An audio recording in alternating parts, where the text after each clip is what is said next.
At 12 o'clock, we got our last ranked matchup. We got two more 12 o'clock games that aren't ranked matchups that have playoff contenders. But 12 o'clock, number 22, Florida, who's 3-1, traveling to Kentucky, who's 4-0. Kentucky favored by 1 point on ESPN, and is what by far the best game of the noon window. Graham Mertz for the Gators got an 84 or 108, thrown for 951 yards, 4 touchdowns and 1 interception. That's my Gator. Trevor Etienne has had 49 carries for 329 yards and 2 touchdowns on the ground, and Ricky Pearsall has had 26 catches for 362 yards and a touchdown.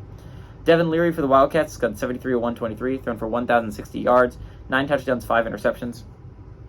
Ray Davis has had 50 carries for 314 yards and 5 touchdowns, and Tavion Robinson has had 16 catches for 283 yards and 3 touchdowns. Florida's 53-20 all-time against Kentucky. The last 2 games have gone to Kentucky in 2021 and 2022. Florida has won 33 out of the last 36 times they've played, but the interesting thing here is Kentucky has won 3 of the last 5 times they've played. So, weirdly enough, recently Kentucky's had Florida's number. Historically, obviously, Florida has had Kentucky's number for a while, but I think this game has the possibility of being really interesting. Kentucky was able to beat Florida both times because I think Will Levis was their QB. This is an interesting game, right? Kentucky's 4-0, but this is a prove-it game for Kentucky, right? So far, they've played a lot of cupcakes. Eastern Kentucky gave them a battle. So did Ball State for a while. I mean, they ended up blowing out Kent State, I want to say. I don't know. I don't think it was Kent State. I don't know. They blew out another Group of 5 team, I believe, from the MAC.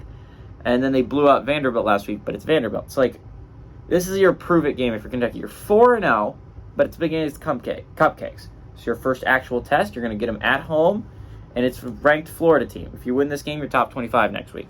You're a 5-0 squad, and you're looking like a contender on that side of the conference. Florida, on the other hand, they've answered a lot of my questions as a Florida fan, right?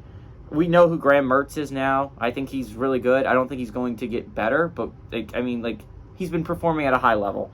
They're a good ground game. Obviously, Etienne and Montrell Johnson Jr., they proved that every week except for the Utah games. They've been able to get things going on the ground. I would love it as a Florida fan if a receiver other than Ricky Pearsall stepped up. Because Ricky's been awesome, right? Every Florida fan loves Ricky Pearsall a lot. I mean, just the catch against Charlotte alone makes him amazing. But everyone loves Ricky if you're a Florida fan.